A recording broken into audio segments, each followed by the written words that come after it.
Hi ஸ்ட்ரைவர்ஸ், இன்றைக்கி நம்ம unit 8ல் ஒரு பிவைக்யூ கொஸ்டின்ஸ் வந்து பார்க்க போகிறோம்.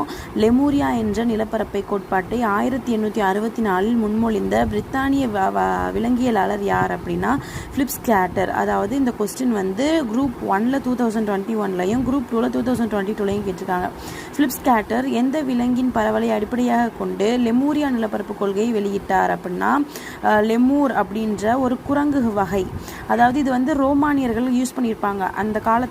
அவங்க எழுதின கதைகளில் வந்து லெமூர் அப்படின்னு, அதாவது இறந்து போய் பேயா திரிவாங்கல்ல, நம்ம ஊரில் மென்ஷன் பண்ணுவோம்ல, பேய் பிசா சாவி, அந்த மாதிரி வார்த்தையாக வந்து அவங்க பயன்படுத்தி இருந்திருப்பாங்க.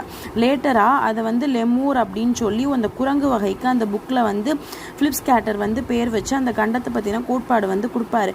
ஏன் அதுக்கு லெமூர்னு பேர் வச்சார் அப்படின்னா, அந்த விலங்கு இனம் வந்து ஆந்தை போல் நைட்டில் தான் அது வந்து வெளியில் நிறைய வந்து வரும், நைட்டில் தான் சுற்றும், அதோடைய கண்கள் வந்து பலன்னு பேய் போல் அந்த இரவில் வந்து அது காட்சியளிக்கிறதுனால அந்த ஒரு குரங்குக்கு வந்து லெமூர் அப்படின்னு பேர் வச்சார்.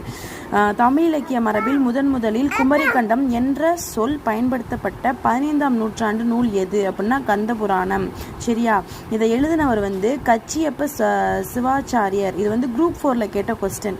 லெமூரியா கண்ட கோட்பாட்டை தற்காலத்தில் அறிவியல் பூர்வமாக நிராகரித்த புவியியல் கொள்கை எதுனா பிளேட் டெக்டானிக்ஸ், அதாவது தட்டு புவிப்பொறை கட்டமைப்பு.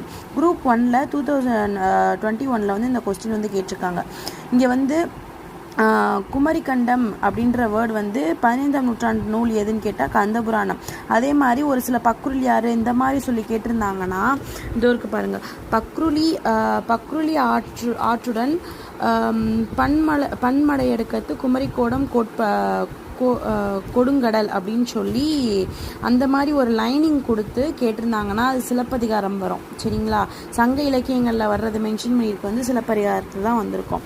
அதே மாதிரி முச்சங்கங்களின் வரலாறு மற்றும் கடல்கோளால் மூழ்கிய தென்மதுரை கபாடபுரம் பற்றிய மிக பழமையான வரலாற்று தகவல்கள் கூறும் உரைநூல், வெறும் உரைநூல் அப்படின்னு கேட்டிருந்தாங்க அப்படின்னா இறையனார் அகப்பொருள் உரை, நக்கீரர் எழுதின உரை. இது 2018 2022 குரூப் 2ல் ரிப்பீட்டடாக கேட்ட கொஸ்டின்ஸ் இது. அதே மாதிரி இங்கே 50 காப்பியங்களுள் உரை அப்படின்னு கேட்டிருந்தாங்கன்னா நம்ம சிலப்பதிகாரம் தான் எழுதணும். இல்லை அப்படின்னு சொல்லி மிக பழமையான வரலாற்று தகவல்கள் தரும் உரை நூல் வெறும் உரை நூல்னு கேட்டிருந்தாங்கன்னா இறையனார் அகப்பொருள் உரை, நக்கீரர் உரை அப்படின்னு சொல்லி எழுதணும்.